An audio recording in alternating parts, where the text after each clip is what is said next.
começar aqui então para a gravação do vídeo do módulo 4, que se chama História da Educação à Distância e Dicas de Estudo. Lembrando então, né, que esse módulo vai ser uma espécie de continuação do módulo 3, né? Então vocês podem, ao longo dessa videoaula, manter em mente o que vocês aprenderam na aula passada, né? Sempre considerando a questão das facilidades de acesso, né? Contrastando com o período que a gente viu anteriormente, do início das universidades, né? Pensar a questão da democratização do conhecimento, né?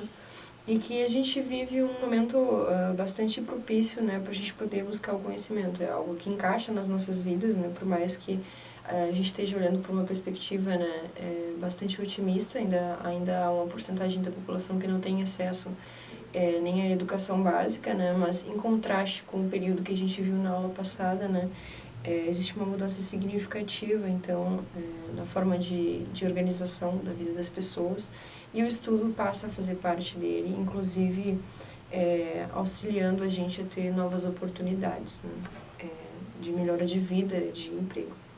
Então, nessa aula a gente vai retomar algumas questões históricas, só que mais sobre a história do nascimento da educação à distância, né? A gente vai ver vantagens e desvantagens do EAD em comparação com a modalidade presencial. A gente vai ver algumas características dos mediadores do processo de aprendizagem na educação à distância, que tem algumas diferenças significativas com os mediadores do ensino presencial. E, por fim, dicas de estudo e também algumas dicas que eu tirei de um livro que chama Um Guia para Estudantes à Distância, né? Que aí procura auxiliar diretamente vocês, voltado especificamente para o público de vocês. Então, começando com um breve panorama da história da educação à distância. Em 1728, surgiu em Boston, nos Estados Unidos, um curso de taquigrafia, que ensinava por correspondência. Taquigrafia, então, só título de curiosidade, né, é um método abreviado simbólico de escrita, né? Que é usado, por exemplo, em tribunais e em locais que as pessoas precisam registrar aquilo que está sendo falado muito rapidamente. Então, esse é o primeiro curso de que se tem registro, obviamente, assim, que foi à distância. Em 1829, na Suécia, há o Instituto Liber Hernandes, com mais de 100 mil estudantes. Em 1840, na Inglaterra, é fundado o Phonographic Correspondence Society, que também ensinava taquigrafia por correspondência. Essa foto que está aparecendo para vocês é do Sir Isaac Pitman, que é o fundador, então, do Phonographic Correspondence Society. E ele desenvolveu um método mais efetivo de AD. Ele criou fichas que permitia que os estudantes fizessem os exercícios contidos nas fichas e enviassem esses exercícios de volta para que fossem avaliados. Em 1856, em Berlim, é fundada a Sociedade de Línguas Modernas e inicia o ensino de língua francesa por correspondência. Em 1858, em Londres, a Universidade de Londres passa a certificar alunos que aprenderam à distância. Em 1873, em Boston, a Sociedade para a Promoção do Estudo em Casa é fundada. Em 1883, em Ítaca, nos Estados Unidos, é fundada a Universidade por Correspondência. Em 1892, em Chicago, criou-se o segmento de ensino por correspondência na Universidade de Chicago. Essa imagem que aparece para vocês é uma ilustração da Universidade de Chicago naquela época. Em 1903, na Espanha, Júlio Baviera funda o primeiro programa de EAD no país. Em 1903, em Baltimore, nos Estados Unidos, as escolas Calvé fundam um departamento de formação em casa para o ensino primário. Aí está aparecendo para vocês essa imagem, então, é da foto da primeira instalação das escolas Calvé. Em 1910, na Austrália, o ensino primário passa a ser oferecido à distância. Também na Austrália, na Universidade de Queensland, é implantada a educação à distância. Em 1914, na Alemanha, é fundada a Fernschule, o nome deles para escola à distância. E na Noruega, em 1914 também, a Norsk Correspondence Skole. Então, né, nessa época, a gente pode dizer que o ensino primário também estava iniciando a ser disponibilizado na modalidade à distância. Em 1922, na Nova Zelândia, adapta o ensino primário à educação à distância. Em 1923, no Rio de Janeiro, a fundação da Rádio Sociedade do Rio de Janeiro inaugura a educação via rádio. E essa inauguração não é só no Brasil. Realmente, o Brasil foi pioneiro, né, na educação via rádio. E essa imagem que está aparecendo para vocês é a manchete, então, com essa notícia, né, sobre a fundação da Rádio Sociedade. Em 1928, em Londres, a BBC oferece um curso via rádio para adultos, 5 anos depois. Em 1934, no Brasil, surge o Instituto Monitor, o primeiro instituto de cursos de EAD no país. Em 1935, no Japão, é fundado o Japanese National Public Broadcasting, que oferece cursos via rádio. Em 1937, na França, a Rádio Sorbonne passa a transmitir via rádio as aulas da faculdade, principalmente a Faculdade de Letras e Ciências Humanas. Em 1938, no Canadá, faz a primeira conferência internacional sobre educação por correspondência. Em 1940, na França, é fundado o Centro Nacional de Teleeducação, que educa por correspondência. Em seguida, esse centro também passa a educar via rádio e vídeo. Em 1941, no Brasil, é fundado o Instituto Universal Brasileiro. Ele focava no ensino via correspondência, tanto em nível elementar e médio, e passou a oferecer profissionalização em áreas técnicas. Essa imagem que está aparecendo para vocês, então, é uma propaganda antiga do Instituto Universal Brasileiro.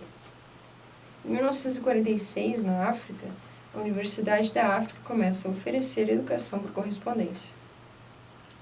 Em 1960, na Argentina, surge a Telescola Primária, iniciativa do Ministério da Cultura e Educação, e então ela ensina por meio televisivo. Em 1960, na China, é fundado o Beijing Television College, que fornecia educação por meio televisivo também. Em 1960, no Brasil, houve um grande passo junto ao CNBB e o MEC, e com isso a expansão das escolas via rádio. Em 1965, no Brasil, é fundada a Comissão para Estudos e Planejamento da Radiodifusão Educativa do Brasil. Entre 1966 e 1974, iniciam-se as atividades de 8 emissoras, tais como a TV Cultura de São Paulo. Em 1967, no Brasil, a Fundação Padre Anchieta começa a oferecer educação via rádio e TV. No mesmo ano, a Fundação Educacional Padre Landel de Moura começa a oferecer educação de adultos pela TV. Em 1969, na Inglaterra, é fundada a British Open University. A British Open University foi pioneira no tipo de educação à distância, tal como a gente conhece hoje em dia. E ela já teve mais de 160 mil alunos. Aí está aparecendo para vocês a imagem, né, de um aluno assistindo a uma aula dessa universidade. Em 1970, no Brasil, a Portaria 408 de 70 entra em vigor. Rádio e TV são obrigados a fornecer programação educativa para adultos. Segundo essa lei, o mínimo seria 30 minutos diários, de segunda a sexta, e 75 minutos nos finais de semana. Em 1971, no Brasil, a Associação Brasileira de Teleeducação passa a oferecer cursos à distância por correspondência para a formação de professores. Em 1973 e 74, no Brasil, temos a fundação do Centro Técnico de Brasília, que oferece formação para todas as faixas etárias e variados cursos. Em 1978, no Brasil, a Fundação Padre Anchieta e a Fundação Roberto Marinho criam o telecurso segundo grau, focando em formar as pessoas para o exame supletivo. Se dava em forma de programas transmitidos pela TV. Educavam com o apoio de apostilas. E essa imagem que está aparecendo para vocês, então, é a da abertura do telecurso segundo grau. Em 1979 e 1983, em Brasília, experimentalmente é fundado o Programa de Pós-Graduação Tutorial à Distância, financiado pela CAPES, que tinha em vista qualificar professores. Em 1984, no Brasil, implementado o projeto IP a partir de uma parceria da SEDUC com a Fundação Padre Anchieta. Esse projeto visava a atualização dos professores por meio da TV. Foi o projeto precursor da TV Escola. Em 1985, na Europa, houve a fundação da Associação Europeia das Escolas por Correspondência.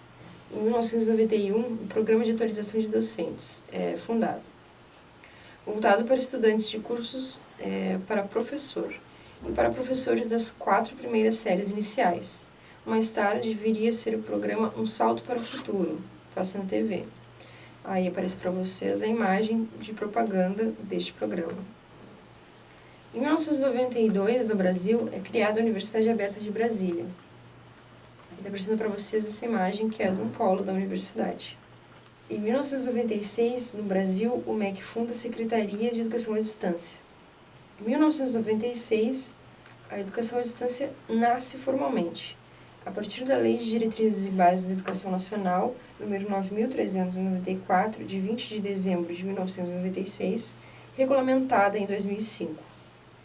Em 2000, no Brasil, é fundada a Universidade Virtual Pública do Brasil, a Unirede.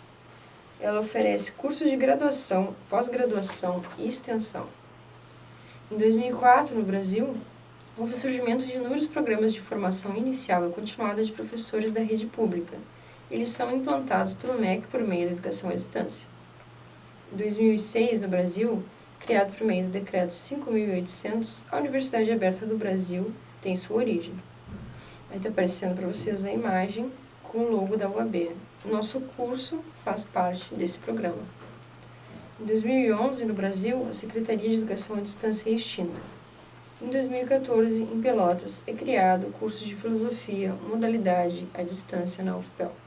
Então, situando, de acordo com o livro do professor Keberson, que está disponível para vocês desde o módulo passado, teria como ser identificado 3 gerações do EAD. A primeira, via correspondência. A segunda corresponderia à educação via televisão e rádio, e centros de estudo. E a terceira geração seria a geração atual, que está vinculada ao ensino pela internet, a qual possibilita o contato instantâneo. Antes o EAD, então, tinha a barreira da distância física e temporal. Agora a gente tem só a barreira física, porque, por exemplo, não tem mais a questão de demora do correio, tem como a gente interagir ao mesmo tempo via internet. E, por exemplo, com programas de TV também sempre tinha um certo horário em que passava. E assim, vocês também têm controle hoje em dia, de quando assistir as coisas. Então, na terceira geração também haveria a diferença de ter um desenvolvimento de softwares próprios para a educação. Então, para o aluno que nunca cursou um curso de graduação, talvez o ensino à distância, a princípio, ele possa parecer algo bastante fácil, mas com o passar do tempo ele vai notar que não é. Quem já é graduado, de certa forma, tem alguns costumes que vão ajudar ele a desenvolver essa autonomia necessária no EAD, que é um pouco mais evidente, fica um pouco mais evidente assim, essa necessidade de autonomia no ensino à distância. E por mais que o ensino à distância possua menos contato ao vivo, de certa maneira ele possui meios para fornecer mais assistência do que o ensino presencial. Por exemplo, a questão das tarefas não é algo que exista no ensino presencial. Então, aqui estou fazendo essa comparação já entre o ensino presencial e o ensino à distância, porque nem todos conhecem essas diferenças. Por exemplo, as tarefas, elas são uma oportunidade de o aluno testar o conhecimento dele, que foi disponibilizado nas videoaulas no material complementar, e é algo que não acontece no ensino presencial. A cada etapa, o professor está disponibilizando perguntas que situem o aluno do que vai ser cobrado, por exemplo, o que ele precisa ter em mente quando ele vai assistir a videoaula. Se ele olhar as tarefas, ele vai saber o que é importante que ele assimile ali. E também quando ele faz a tarefa, então, ele está colocando para o professor avaliar aquilo que ele já conseguiu desenvolver.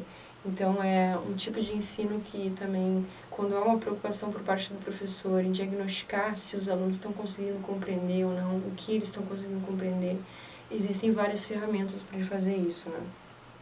No ensino presencial também não há o que a gente chama de tutores no ensino à distância, né? Existem só os professores. E em algumas disciplinas existem monitores, né? Que dependem do fornecimento de bolsas por parte da universidade. Geralmente esses monitores são colocados nas disciplinas mais difíceis, né? Mas ainda assim é algo bastante raro, assim. Acredito que tenha um por semestre em cada, por exemplo, um terceiro semestre e um quinto semestre em cada disciplina somente, né? Então não é algo característico do ensino presencial ter esse tipo de auxílio, assim. Também no ensino presencial não existe no currículo um tipo de disciplina como a nossa, né? Que ambienta um novo aluno na universidade, que auxilia nos primeiros passos e, inclusive, tem um foco em auxiliar ele a como conseguir desenvolver essas características de aluno autônomo, né? E esse auxílio em como estudar especificamente o tipo de conteúdo do curso em que ele está inserido. Então, portanto, é normal a gente, quando entra no curso à distância, né, tá bastante inseguro, porque as nossas inseguranças, elas permanecem pra gente, né, a gente não tem um convívio onde a gente pode dividir muito essas angústias com outros colegas que tenham, né, esses mesmos pensamentos. Então, né, sempre que você tiver a oportunidade de interação com seus colegas, né, você vai ver que você não está sozinho. Isso é uma insegurança, né, normal. Você está entrando em algo que você né, quem nunca cursou o EAD ou cursou mesmo algum curso presencial, né, pode se sentir bastante perdido, né? E então nossa disciplina, né, tá aqui para isso. Então, também trazendo uma questão do professor, do livro do professor Keverson, né, o ensino à distância, ele acaba trazendo uma importante reflexão sobre como a gente deve proceder no processo de ensino-aprendizagem, não só do IAD, né, mas levanta questões metodológicas sobre o ensino em geral, né. E aí, a gente né, sempre lembra daquele preconceito de que as pessoas, quando a gente fala que está fazendo um curso à distância, elas não levam tão a sério. Elas pensam que o ensino presencial, por algum preconceito delas, é mais efetivo, né? Existem alguns motivos para as pessoas terem esse tipo de pensamento, né? Por exemplo, no ensino presencial, né, a gente pode ver o aluno na aula. E no ensino à distância, a gente não sabe quem está na frente do computador acessando. Então, a gente não pode ver se ele efetivamente está ouvindo, se ele abriu o vídeo e está fazendo outra coisa na internet. E, por exemplo, a questão da exigência, né? Bom,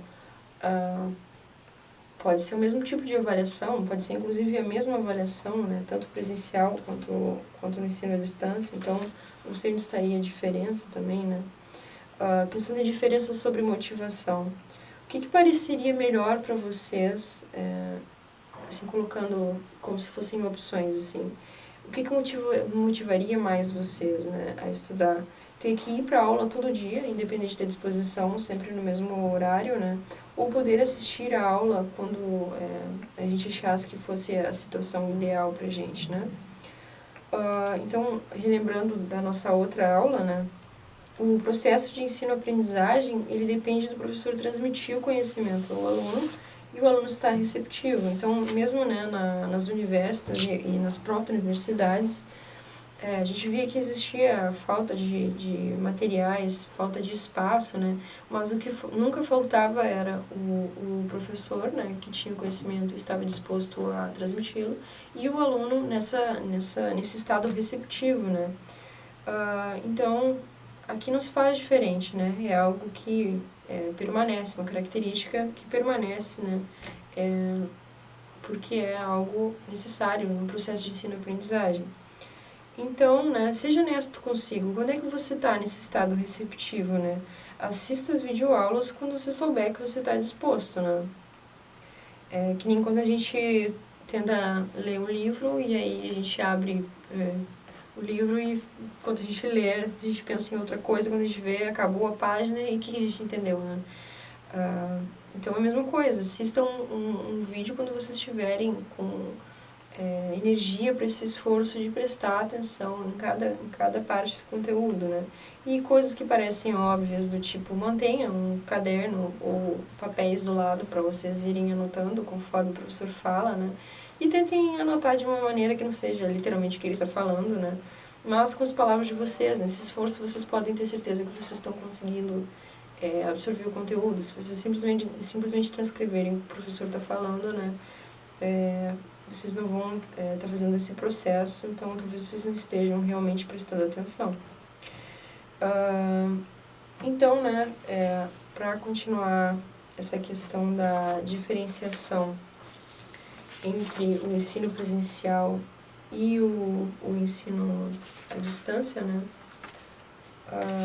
eu queria falar da diferença entre as tarefas sincrônicas e assincrônicas, né, que é o que passa essa ideia de que no ensino à distância parece que a gente tem mais controle sobre o que o aluno está fazendo, o que é uma mera ilusão. No ensino presencial, então, haveriam a predominância de tarefas sincrônicas. O que seria isso, né? E quando todo mundo está fazendo aquilo ao mesmo tempo. O aluno está em aula ao mesmo tempo que o professor está lá dando aquela aula, porque ela não vai ser gravada, não vai ser repetida, né? Isso seria uma tarefa sincrônica. E as tarefas assincrônicas, todas as tarefas que o professor disponibiliza, fica lá, ok, elas têm um prazo, mas o aluno faz quando, né, ele sentir que ele está em um momento que ele pode se dedicar para aquela tarefa. Ou então ele assiste a videoaula, né, quando ele achar que ele está nesse momento receptivo, né. E claro, no ensino presencial também há tarefas assincrônicas, né, o professor pode pedir um ensaio ou algo assim.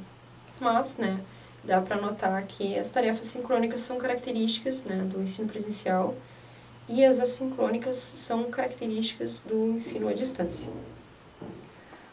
Então, as tarefas sincrônicas que se dão ao mesmo tempo, né, elas passam uma ideia de controle porque você, tá lá, né, você está falando com alguém, você olha para o seu aluno, né, e você tem a ideia de que ele está prestando atenção no que você fala. Mas será que isso é uma garantia do aprendizado dele, né? Porque muitas vezes o aluno está ali somente de corpo presente, né? Então, não tem como a gente checar isso. Em última instância, a gente não tem como acessar a mente daquele aluno e saber se ele está aprendendo realmente ou não, ou se ele está pensando em mil outras coisas, né?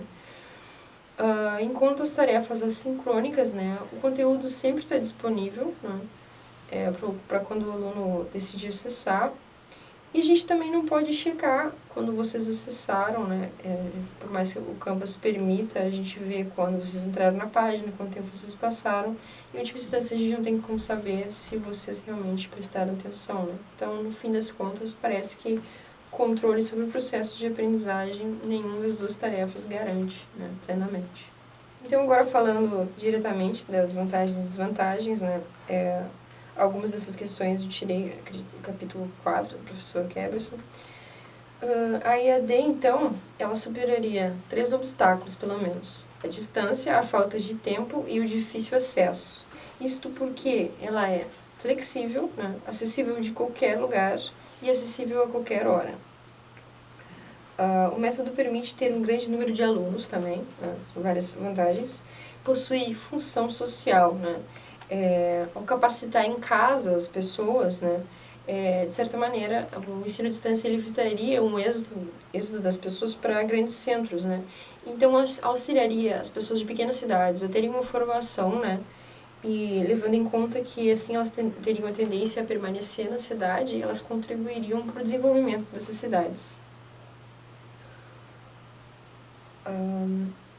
Então, diretamente estaria auxiliando na melhora de vida, né, do aluno e dessas pequenas cidades, gerando oportunidades de emprego para ele após ele estar graduado, né.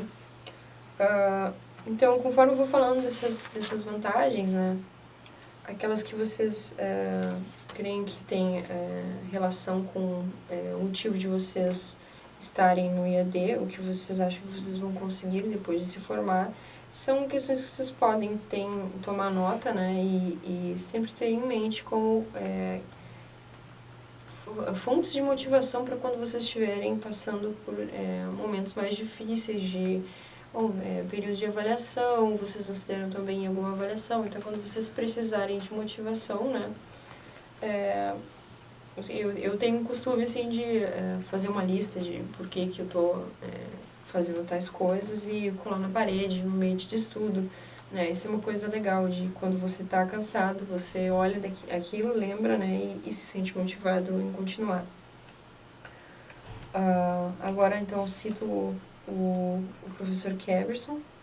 Uma das desvantagens do IAD poderia ser apontada na não presença do professor e na falta de sua exposição oral, tal como nós compreendemos no ensino tradicional presencial. No entanto, o que à primeira vista parece uma desvantagem, mostra-se ao longo do curso uma oportunidade fundamental para o estudante compreender-se como construtor de seu próprio conhecimento, para compreender-se como constante pesquisador. Aliás, é lamentável o fato de que inúmeras pessoas restringem sua aprendizagem àquilo que é ensinado em sala de aula. A aula presencial na universidade oferece apenas direção ao estudante. Então, eu coloco a questão, será que falta exposição oral? Porque vocês, além de videoaulas, né, tem realmente um local onde, por mais que de forma diferente, né, vocês podem fazer questões, né. Então, no fim das contas, parece que se tratam de duas formas distintas de aprendizado, né. Enquanto no presencial a gente tem horas a fio de aula sem a gente poder pausar a aula, né, no máximo tendo um intervalo de 15 minutos, né, e essa aula ela é cheia de interrupções, né, porque há várias pessoas no ambiente e vários fatores que não podem ser controlados, né, ela também só é lecionada uma vez.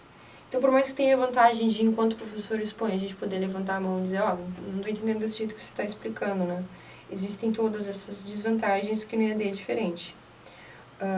No EAD, o aluno, por mais que ele não possa solicitar várias explicações ao mesmo tempo que a aula é dada, a aula sempre vai estar disponível para ele reassistir, né? E basta que ele anote aquilo que não ficou claro na videoaula, né? E leve até a webconferência ou envie, né, a sua dúvida para os tutores. Então, talvez no presencial, né, no fim das contas, se desse a mesma coisa, ou, na verdade, o ensino à distância propicia por vocês terem todo esse tempo e oportunidade de assistirem a videoaula quando vocês estão receptivos, né, propicia uma pós-reflexão muito maior, o que é interessante, né, para um curso de filosofia. Então, para finalizar essa sessão sobre vantagens e desvantagens do EAD, né, no livro do professor Keverson, então vocês podem encontrar essa citação, onde ele coloca esse teórico, né, que define o que é educação à distância. Então a gente pode ver as características que são fundamentalmente, né, só próprias do ensino à distância. Então, passa a leitura da citação. Consoante Prete, podemos elencar 5 elementos constitutivos da EAD.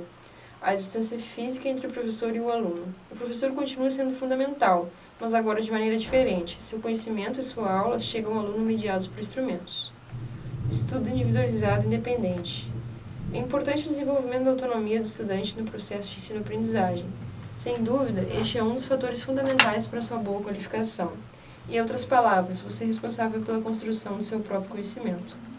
3. Processo de ensino-aprendizagem mediatizado. Já referido acima, o estudo acontece mediatizado por meio de material didático produzido pelo professor conteudista, meios tecnológicos, tutoria e avaliações. 4. Uso de tecnologias. A distância já não é mais um empecilho para aqueles que querem aprender. As novas mídias possibilitam cada vez mais um processo de ensino-aprendizagem completo. O estudante desenvolve, sim, seu estudo de maneira individualizada, mas isso não significa que está sozinho. As mídias realizam uma boa mediação entre o professor e o estudante. 5. Comunicação bidirecional. O estudante não pode ser tratado unicamente como receptor de informações. A EAD enfatiza que o ensino-aprendizagem deve ser um processo criativo, crítico, participativo e, sobretudo, dialógico. O diálogo entre o professor e estudante e o tutor é uma parceria imprescindível para uma boa aprendizagem.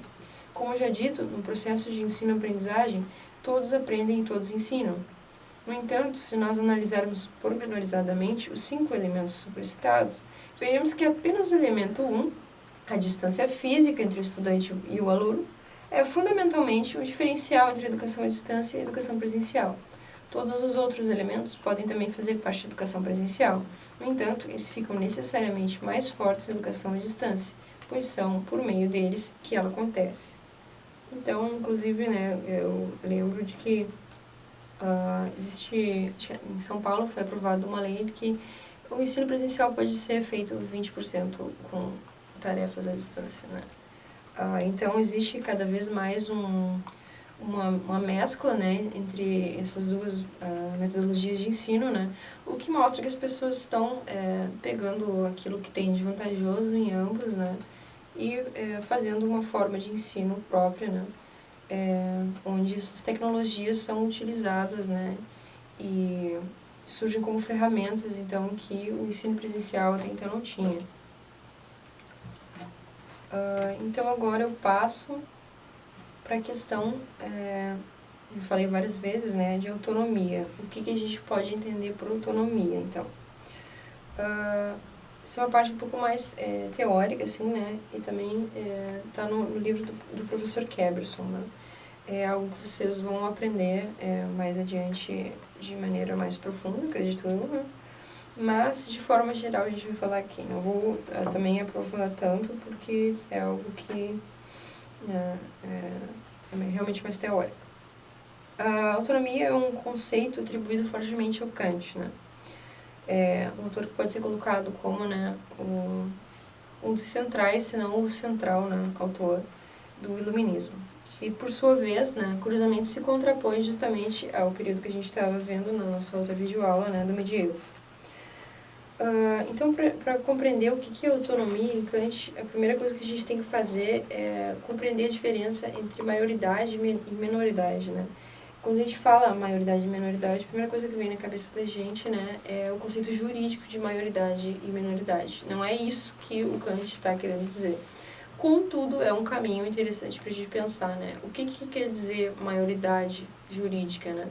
É quando a gente acha que a pessoa está apta a, né, não sei, ela pode, por exemplo, votar, pode dirigir, porque ela, enfim, consegue se autogestionar, digamos, né? Então, tem uma ideia similar, mas quando ele fala de maioridade e minoridade, a gente está falando de outra coisa, né? Então, ele fala que é necessário nós sairmos da minoridade. O que seria, né? É um passo que, em primeira instância, só pode ser dado pela própria pessoa, né? E a maioridade seria você ser capaz de pensar por si, no sentido de você fazer uso do seu próprio entendimento, né? Onde você tem que ter coragem, né, de decidir pelos seus próprios atos por si mesmo. E, corretamente, pode ser associado à ideia de liberdade, né? Aí eu cito o professor Keberson. A palavra autonomia nos remete à língua grega, com a junção do pronome reflexivo autós, si mesmo, com o substantivo nomos, lei, ou seja, dar a lei a si mesmo. Autonomia é, então, independência, autodeterminação, autogoverno, autoadministração, liberdade de decisão. O antônimo de autonomia é heteronomia. Hétero, outro, nomos, lei, que significa dependência de outro para tomar decisões, influência por opiniões e ideologias, além de incapacidade de decidir sobre a própria vida e de tomar as próprias decisões. Então, a autonomia seria essa ideia, né, de usar a própria razão, né, de que todo mundo é dotado, para libertar-se de qualquer tipo de autoridade, né? Autoridade aqui compreendida como qualquer tipo de resposta, né? Qualquer tipo de solução pronta, né? Então, o uso da própria razão, né, viria para se libertar dessa autoridade, como, por exemplo, no medievo, né, a Bíblia era uma autoridade, digamos, né. Então, isso, na verdade, parece ser uma atitude que é genuinamente, né, filosófica, né, não aceitar respostas prontas, né.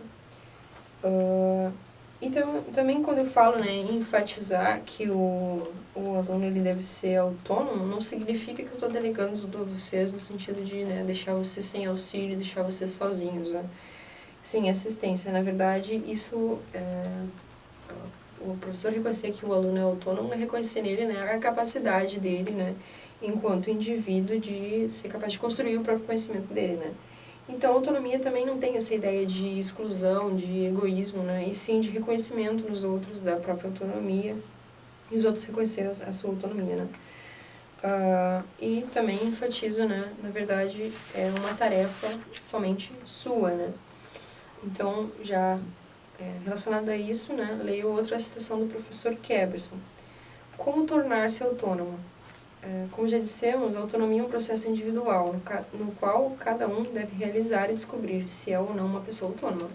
Ninguém pode dizer isso para você. No entanto, ela acontece também na medida em que estamos inseridos nas relações interpessoais, de modo que a autonomia não significa, em nenhum momento, rejeitar o pensamento diferente. Isso seria um tipo de preconceito. Autonomia significa construir e externar sua própria opinião, ao mesmo tempo que é oferecida abertura para o diálogo com aquilo que é diferente. Esse diálogo é frutífero e ambas as partes aprendem. Essa abertura é fundamental para a aprendizagem porque nos permite visualizar que muitas vezes nossas crenças, opiniões, perspectivas sobre o mundo, etc., são apenas uma opinião subjetiva e sem fundamento. Estar aberto para aquilo que me é diferente é uma atitude esperada de alguém que quer aprender, de alguém que compreende que o mundo é muito maior do que a própria opinião. Esta abertura é condição de possibilidade para a aprendizagem. Ela impulsiona a busca do saber à medida que percebe que não temos a última resposta para todas as perguntas. Então, né, além disso, né, o professor, quando ele faz o desenvolvimento do material didático, ele está tendo em mente uma metodologia específica, né, voltada para um aluno que vai ter que aprender sozinho, de certa forma, né? Então, na verdade, ele está sempre auxiliado, né?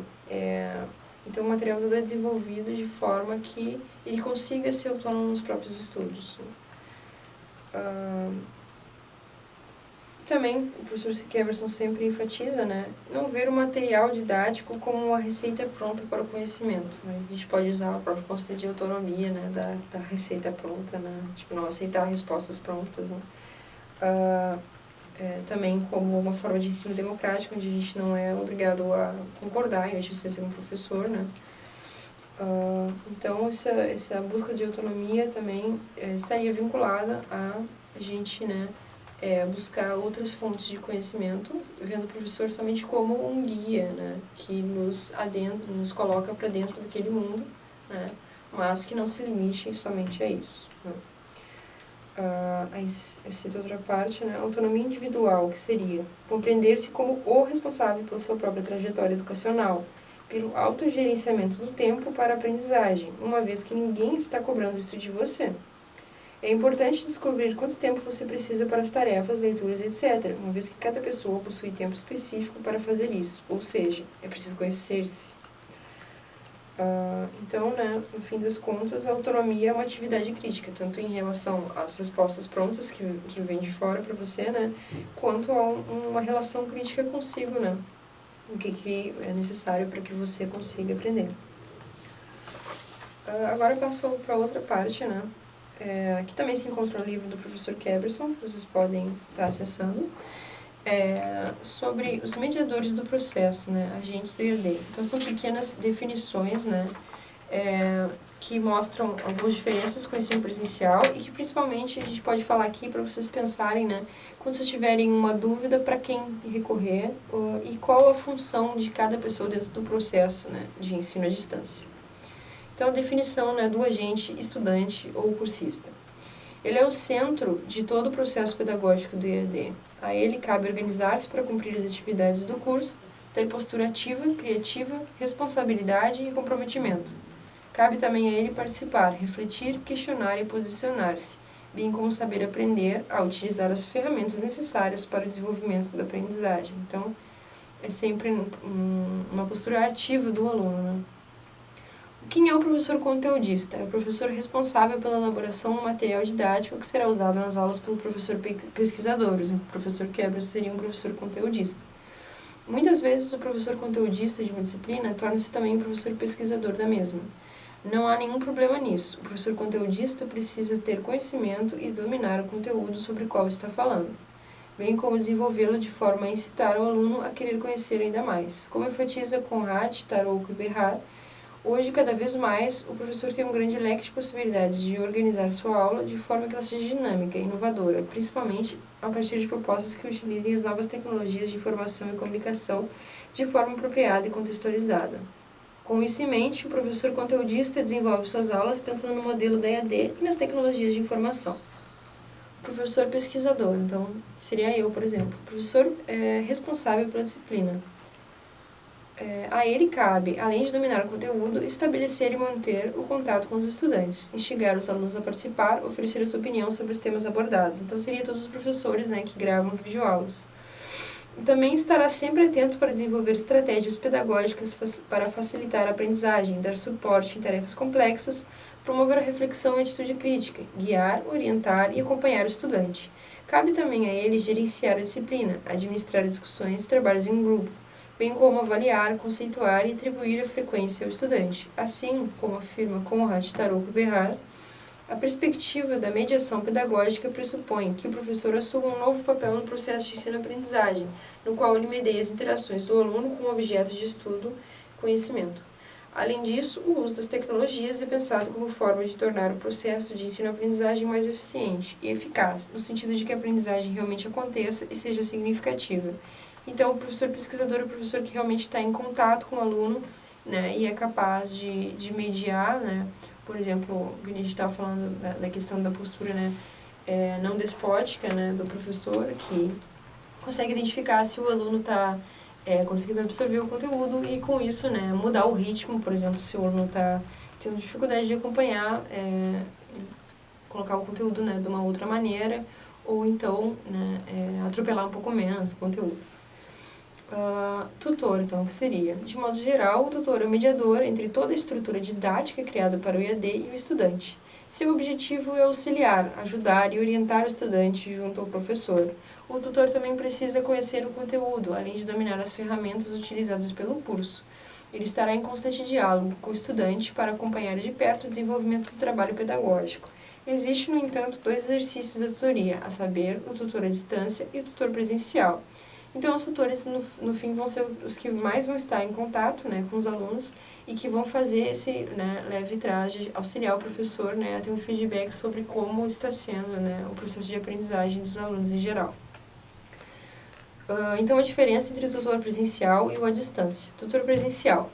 Cada polo terá 2 tutores presenciais. Farão a mediação física entre todas as ferramentas didáticas e o estudante.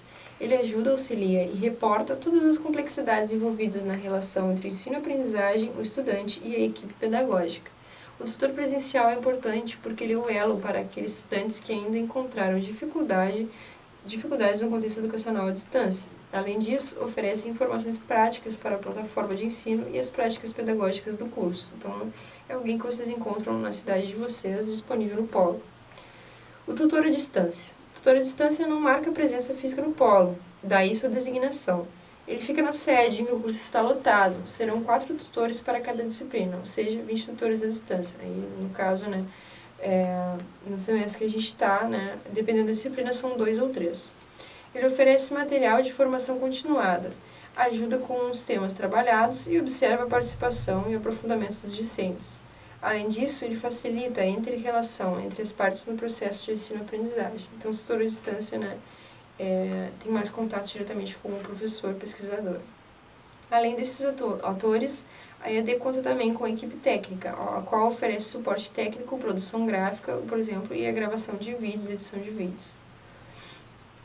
Agora eu passo para outra parte, né, a parte final da nossa aula, onde eu vou falar de dicas de estudo e sobre aquele livro que eu falei, né, que é voltado, então, para ser um guia, né, para um estudante à distância. Então, eu vou citando vários teóricos, né, e a ideia deles, né, do que contribui para a permanência do aluno no ensino à distância. Começando por Tinto, que em 1975 atribuiu isso à integração do aluno com a instituição de ensino.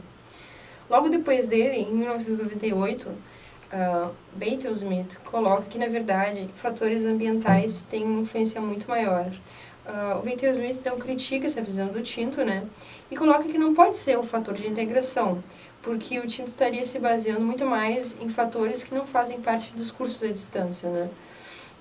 onde o aluno tem um afastamento físico significativo, né, da instituição. Então, talvez, se dependesse somente da integração, seria algo bastante difícil, né? Para o Bentham Smith, a vida pessoal e principalmente a forma com que o aluno concilia a sua vida com o estudo são fatores muito mais importantes para que o aluno permaneça no ensino à distância. Weiser, em 1998, né, ela coloca que na verdade, o que faz com que o aluno permaneça seja as suas motivações.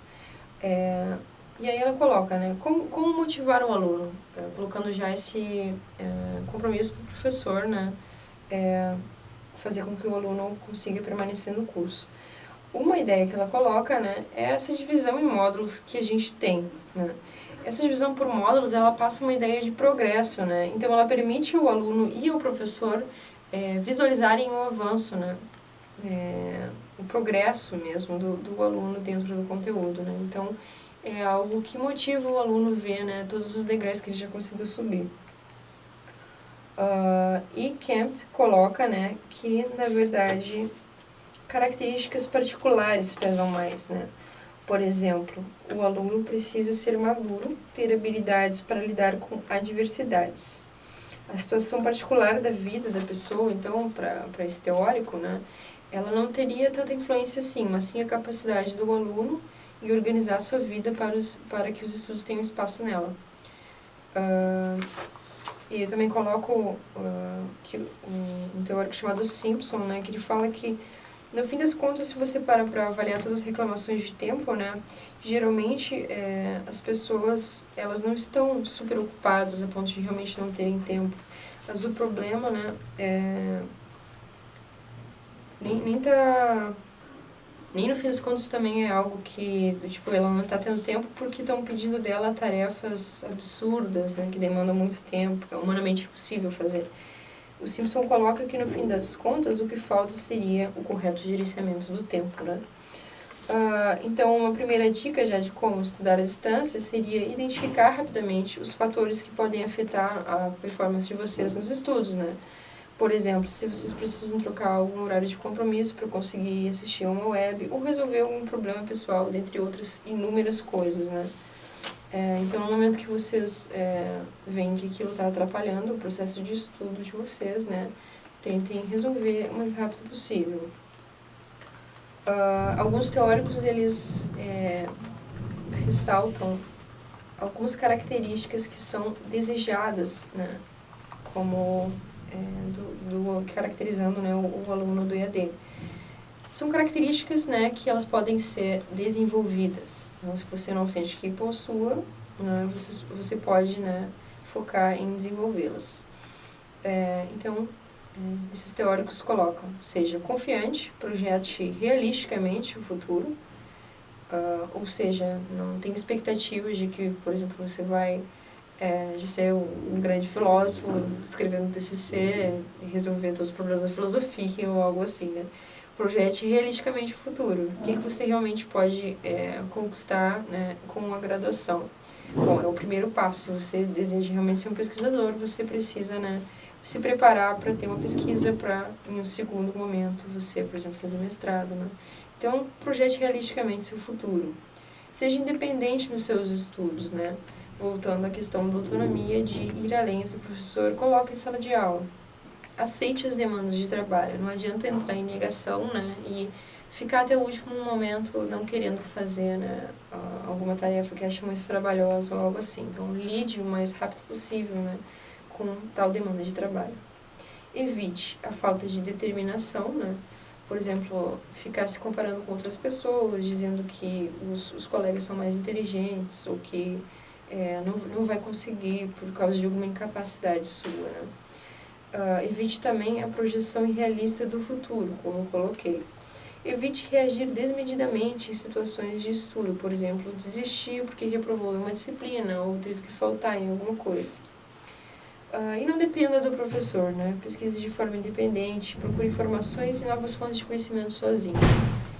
Mantenha em mente, então, que a gente também vai ter uma aula, né, só sobre isso, para vocês terem essa independência, né, na pesquisa.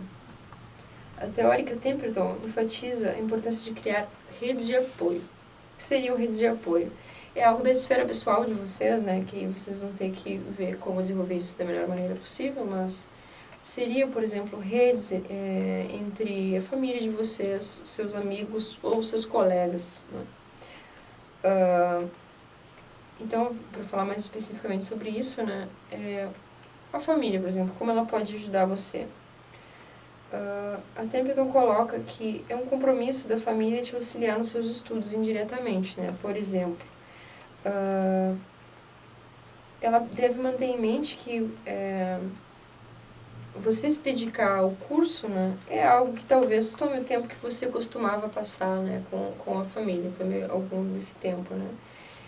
Então, né, criar um ambiente propício para que você tenha esse espaço, né, e desde o início você deixar claro para a sua família que você vai precisar desse espaço, né.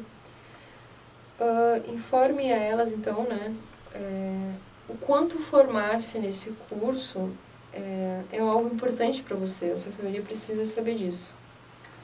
O estudo demanda, na maioria das pessoas, um momento reservado ou de silêncio, né? Então, para quem tem filhos, por exemplo, é algo que vai ter que aprender, né, a conciliar, a criar esse momento. Talvez, às vezes, ficar, né, no trabalho um pouco depois para conseguir, talvez, fazer uma tarefa que precise de mais concentração, algo assim. Ou buscar um local como uma biblioteca pública, algo do tipo.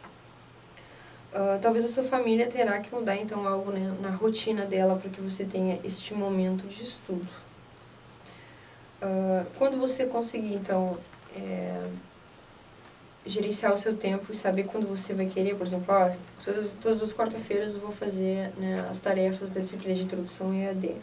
Avise o mais rápido possível, né, a sua família, os seus amigos, a todas as outras pessoas que podem requerer aquele tempo para estar com você, né. Agora, né, dicas diretamente para os familiares, né. O aluno que está na família de vocês, ele sempre estará ocupado com leituras, assistindo vídeos. Além disso, ele vai sempre estar querendo estar conectado à internet para participar de fóruns de discussão, por exemplo, porque é muito necessária a interação. Ele também poderá ser requisitado a fazer tarefas presenciais, como participar de webconferências, né, e fazer a última avaliação. A última avaliação é sempre presencial. Você, como familiar, você então pode, né, auxiliá-la no quê? No mais difícil, né, que é, por exemplo, ele ter tempo dividindo outras tarefas, como compromissos pessoais ou tarefas domésticas, né, você pode ajudar ele assim. Você pode oferecer também acolhimento quando esse aluno estiver estressado, por exemplo, quando ele tem que fazer um trabalho muito difícil ou for o período de avaliações, né. Você pode ajudar ele também a procurar ajuda. Às vezes a gente tem dificuldade, né, em assumir que a gente precisa de ajuda, ou falta só uma coragem por conta da pessoa ser tímida, ou algo assim, né. Então, fale para ele, né, o que é mais fácil. Então, por exemplo, se tivesse um ensino presencial, levantar a mão no meio de várias pessoas, né, e fazer uma pergunta, ou simplesmente enviar um e-mail, né. Então, se você estiver tendo dificuldade, simplesmente mande um e-mail para o tutor da disciplina que você tem dificuldade e pergunte para ele. O seu familiar também pode encorajar ele em momentos difíceis. Quando ele pensar em desistir, você pode ajudar ele, né, aquilo que eu tinha dito, a relembrar ele, né, da motivação inicial que fez com que ele se inscrevesse nesse curso. Então, né, só algumas questões que eu vou colocar antes da gente entrar no guia para estudantes da Talgo. Que tipo de curso é o curso apropriado para ser feito online? Cursos, né, segundo esses pesquisadores, cursos mais teóricos. E o curso de filosofia, um curso, né, tirando a parte do estágio, né, que a gente tem que ter outras metodologias, é um curso inteiramente teórico, né. Qual tipo de tecnologia é a mais apropriada para ensinar online? Então, isso é algo que a gente sempre revisa, né. Por exemplo, a gente usava o Moodle e a gente passou para o Canvas, né. Algo que, né, depende de como a gente está abordando essas tecnologias para repassar para vocês o conteúdo, né, e a gente sempre, né, tá atualizando esse tipo de coisa. Que auxílio deve ser oferecido? Então, a gente, né, instrui os tutores, tanto os presenciais quanto à distância, né, para que tipo de auxílio eles devem oferecer vocês. De que forma os estudantes à distância são diferentes dos estudantes presenciais? A gente pode responder que, bom, talvez estatisticamente são pessoas que geralmente tem pouco tempo disponível no sentido de ter sempre, né, por exemplo, das 7 às 10, que é o horário do ensino presencial aqui, né, Então, são pessoas que precisam ter uma maneira mais autônoma de gerir o seu próprio tempo. Tirando isso, né, são estudantes como quaisquer outros. Os estudantes à distância e os presenciais são os mesmos. Né? Então, agora entrando no Guia para Estudantes à Distância, da autora Cristiane Talbot. Primeira coisa que ela coloca, né, que eu tenho falado bastante nessa aula, sempre tenha em mente por que você está estudando, né, os seus motivos pessoais, que muitos deles se encontram relacionados a por que você optou que o curso, por exemplo, seja um curso à distância, né. Porém, há certos padrões motivos dos alunos, coloca Talbot, relacionado, por exemplo, ao emprego atual, aspirações de carreira, ambição pessoal em chegar a certo nível de qualificação ou desejo de auto-melhoramento. Motivação. Então, ela coloca, para motivação, uma das coisas que mais nos ajuda seria estabelecer metas. Né? Saber o que exatamente, por exemplo, no curso de filosofia você quer estudar. O que você estudará além do básico ou obrigatório? Que tipo de conhecimento e habilidade deseja ter desenvolvido até o final do curso? Uma questão, né? É normal a gente mudar de metas ao longo do curso, né? É normal a gente mudar, do tipo, eu achava que queria certo assunto, mas então você ainda não tinha tido uma disciplina sobre aquele autor em específico, ou aquele período da história da filosofia, e você acabou mudando de ideia. Bom, isso é normal, isso não é um problema, né? Mas o que é sempre legal é você tentar ter em mente, né? Qual é o seu objetivo, o que motiva você a estudar, o que você quer aprender em específico com esse curso. Então, coloca também que existem duas qualidades que são essenciais para que um aluno seja um bom aluno à distância. São elas motivação e iniciativa. Né? Aí tem algumas vezes que vai aparecer esse quadrinho cinza para vocês, né? Já saibam que então, a citação de um relato de um aluno do IAD. Né? Aí esse aluno fala que poderia acontecer de passar mais de 6 semanas sem ter aulas presenciais, né? E esse aluno descobriu que seria muito difícil, no fim das contas, ser disciplinado o suficiente para continuar trabalhando entre uma aula e outra. Outra coisa interessante de destacar, né, é que as qualidades desse bom aluno, a motivação e a iniciativa, são as mesmas qualidades que o empregador hoje em dia busca nos seus funcionários. Então é duplamente, né, algo duplamente bom que vocês se desenvolvam, né? Algo que é bom para os seus estudos agora e que quando vocês precisarem de um emprego vai ajudar vocês, né, a mostrarem que são qualificados. Aí coloco outro relato de aluno. Apenas concentre-se em uma coisa de cada vez. O aprendizado à distância não significa isolamento. Nós, um pequeno grupo de estudantes, trocamos telefones e e-mails e usávamos esses contatos para conversarmos uns com os outros com frequência. Quando estava fazendo meu estágio, eu falava com um amigo todos os dias. Então, contudo, né, por mais que seja algo interessante, né, de você ter uma frequência e se comunicar com os outros colegas que estão estudando a mesma coisa, né, você não precisa fazer com que o estudo tome conta da sua vida, né.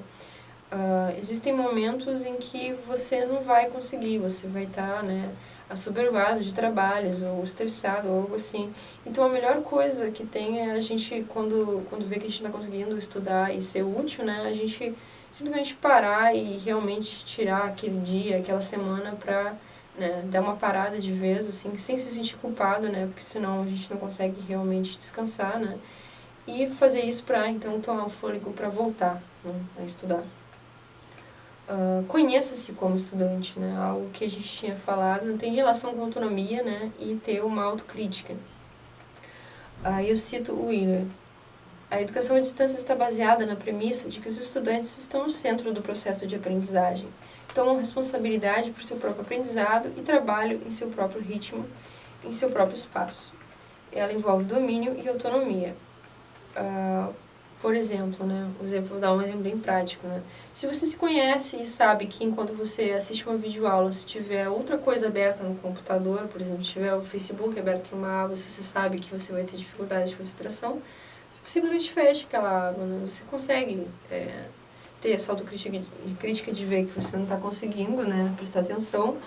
E você consegue, né, ter esse controle sobre si de ajustar esses fatores que você sabe que vão contribuir para que você consiga efetivamente aprender. Características do aprendizado à distância. Então, né, a Talbot, ela cita 5 maneiras de você aprender. Se você não está aprendendo a partir de uma delas, não tem problema. Existem outras 4 que você pode estar aprendendo, né?